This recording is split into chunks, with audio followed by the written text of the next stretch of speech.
On November 22nd, 2014, at approximately 3:22 p.m., a 911 call was placed in the Cleveland, Ohio area. The caller reported that a guy was pointing a pistol at everyone, and this was in a local park outside of a rec center.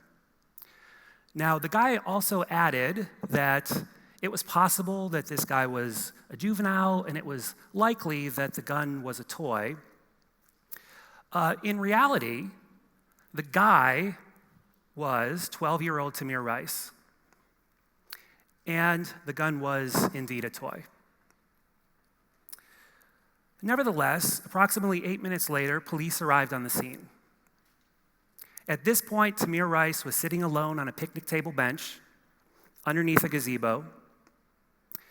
Two officers rolled a cruiser in to approximately 10 feet from the gazebo, and before the car had even stopped rolling, one of the officers leapt from his door and fired 2 rounds at Tamir Rice. He died a day later of his injuries. So the death of a child at the hands of police is always tragic, but what made this incident particularly newsworthy was the race of the individuals involved. Tamir Rice was black and the 2 officers were white. So did race have an impact in this situation? Imagine that Tamir Rice was white. Is it possible that the 911 caller might have provided different details? Would the call have even been placed? Might the officers have been less likely to perceive threat? Might they have been less likely to use lethal force? Might Tamir Rice have been more likely to receive immediate medical assistance after the shooting? And of course, most importantly, might Tamir Rice be alive today? Of course, in any given situation, it's impossible to rerun the scenario and just change the race of the individuals involved. We'll never definitively know the answer to these questions. But what we can do is consult larger patterns of data, similar incidents. So in 2015, the Washington Post conducted an analysis of all fatal police shootings in the US for the year 2014, broken down by race. As you can see, in this year, blacks comprised approximately 13.2% of the total population in the US, and yet they accounted for 27% of all fatal police shooting victims. So 2 times as likely as we would expect.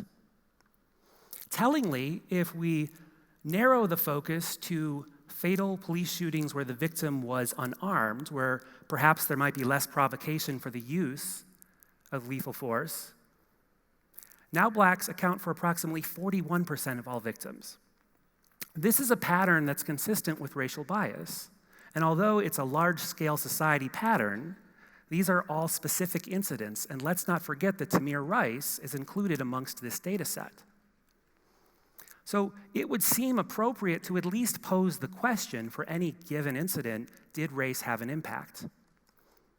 But there are many who would argue that it is in fact inappropriate, that these questions only tend to stigmatize minorities, put whites on the defensive, and just in general increase interracial conflict.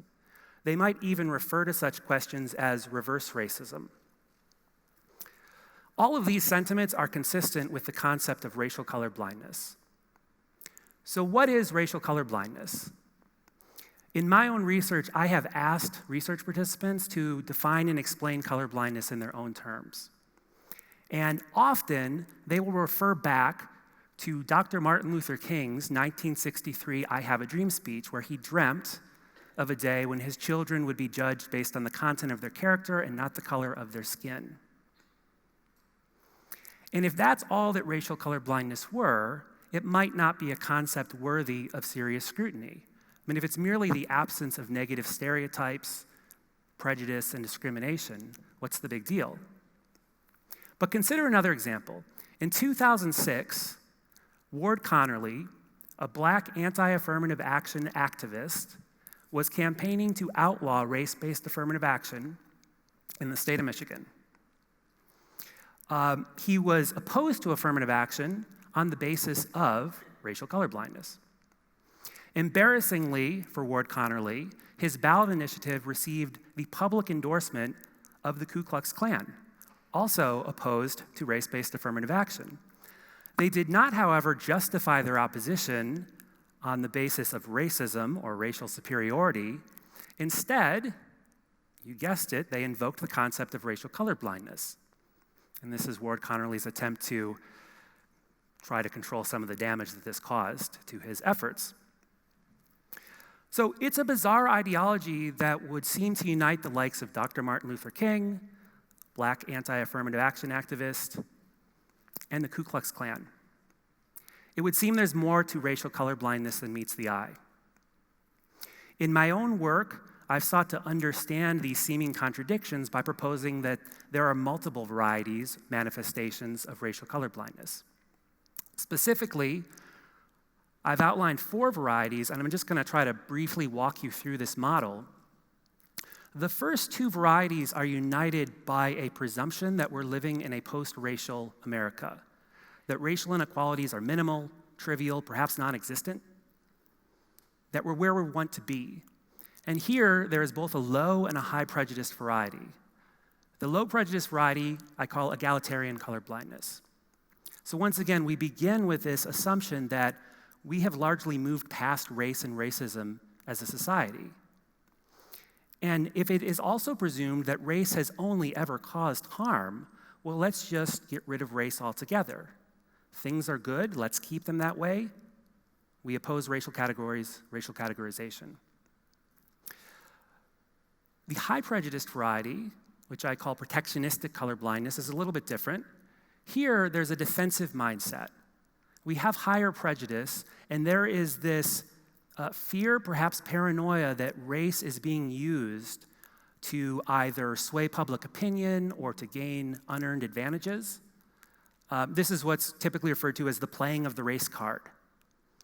And so the purpose of protectionistic colorblindness is to defend whites against the playing of the race card. How do we do that? Well, let's just outlaw race altogether. There are also 2 varieties of racial colorblindness that are based on the acknowledgement that we still do confront a problem with race in this country. We still have racial inequalities. Racism is still present. And once again, there's a low and a high prejudice variety. So the low prejudice variety I call visionary colorblindness. And this is a very a forward-looking based variety of colorblindness, where once again, we acknowledge we have a problem, but colorblindness is seen as the solution. It is seen as the way forward. And it's once again based on the assumption that race only leads to negative social consequences, so let's get rid of race. Finally, with antagonistic colorblindness, once again, this is a high prejudiced variety. And here, this is a little different than the other 3. It's sort of a completely disingenuous form of colorblindness. Here, colorblindness is just used as a publicly acceptable justification for opposing programs like race-based affirmative action. So think back to the Ku Klux Klan for antagonistic colorblindness. So what unites all 4 of these varieties is a shared opposition to racial categories, racial categorization. There are vastly different assumptions and underlying motivations and goals, but they're all united in that basic opposition to racial categories.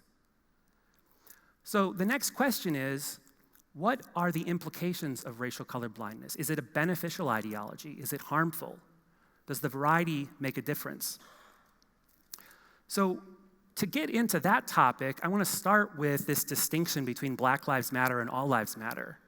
The Black Lives Matter movement is based in part on the assumption that if you take a sober look at society, it appears as if Black lives don't matter in terms of the racial inequality, the blatant racism that still exists, police shootings.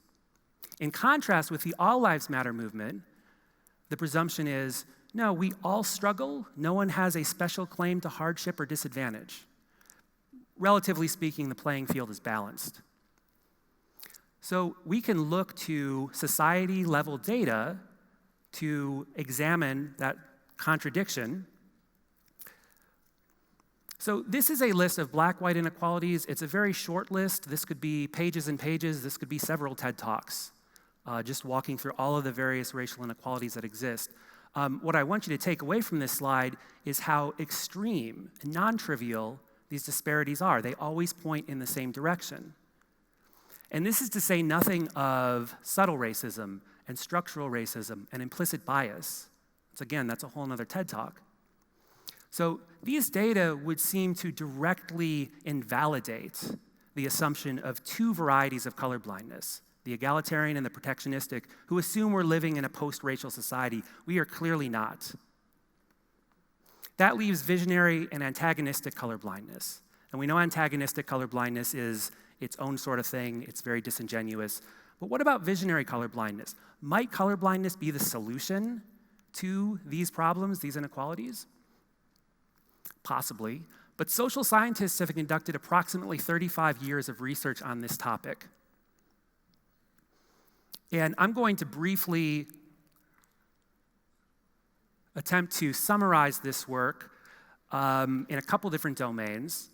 The conclusion is always the same. If we look at just the basic lists of interracial inequalities, that slide that I just showed, colorblind racism, or colorblindness in general, tends to distract our attention and to create ignorance regarding these inequalities.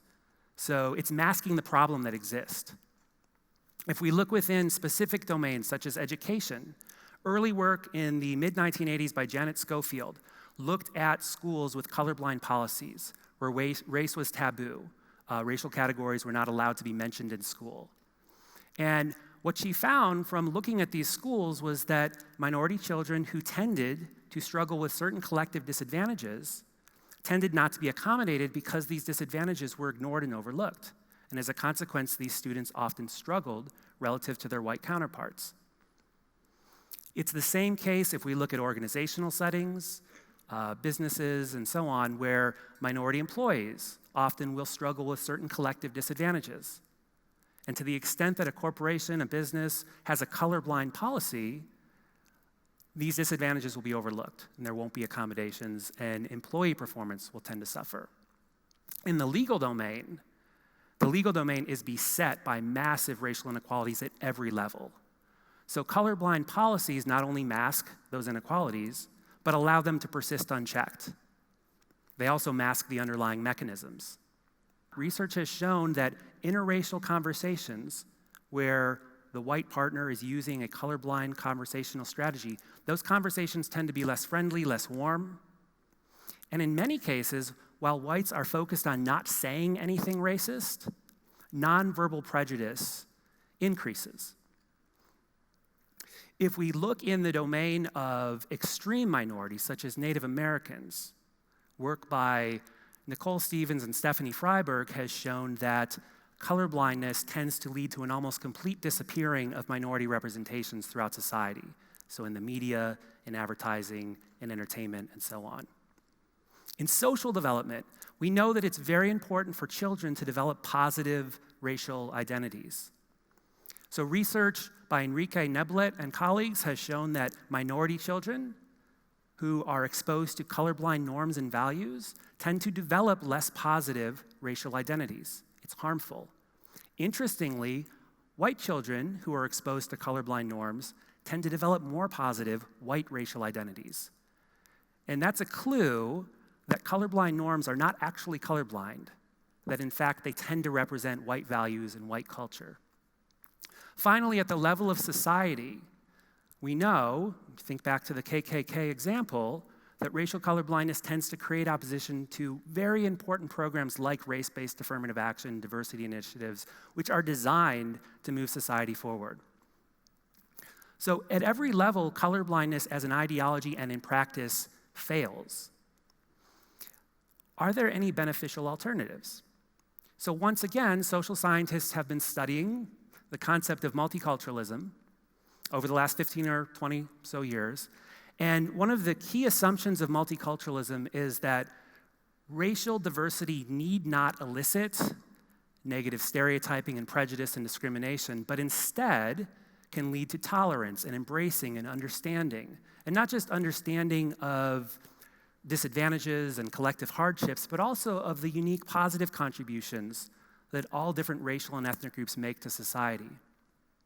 We know, based on social cognitive research, that the human mind is more than capable of forming dual impressions of each other that include not just individual-based characteristics, what you do, what you say, and so on, your personality, but also based on social category-related information, race, gender, sexual orientation, age, and so on. We can integrate these into one holistic, complete impression, which is going to be, generally speaking, more accurate.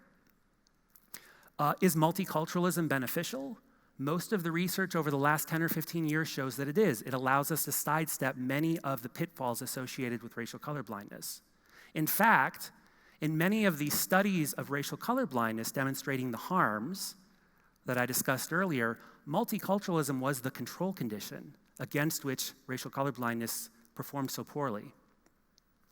So a multicultural analysis of the Tamir Rice shooting incident would certainly include factors such as what was Tamir doing prior to the 911 call, what was Tamir doing the moment police arrived, what did police do when they arrived, like individuating factors, but would also make reference to social categories like race, like gender, like age, socioeconomic status, and so on, to generate a more complete and hopefully valid understanding of what transpired that day. As a society, America sorely needs to come to grips with the concept of race. Racial inequalities are present, extreme, non-trivial. Racism is still alive and well. Taking a colorblind approach and pretending that race doesn't matter or that race doesn't exist, it's not going to move us in a positive direction. This is the ideological equivalent of hiding our heads in the sand. Instead, we need to confront race with eyes wide open. We need to acknowledge both the positive contributions made by racial minorities and all racial and ethnic groups, and also the collective disadvantages.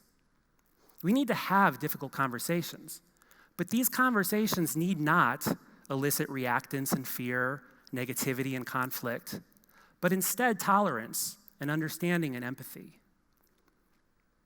In this way, we can finally start to genuinely heal as a nation. We can heal some of the racial wounds that we have coped with for hundreds of years, and finally build toward a more inclusive, truly united, multicultural society. Thank you.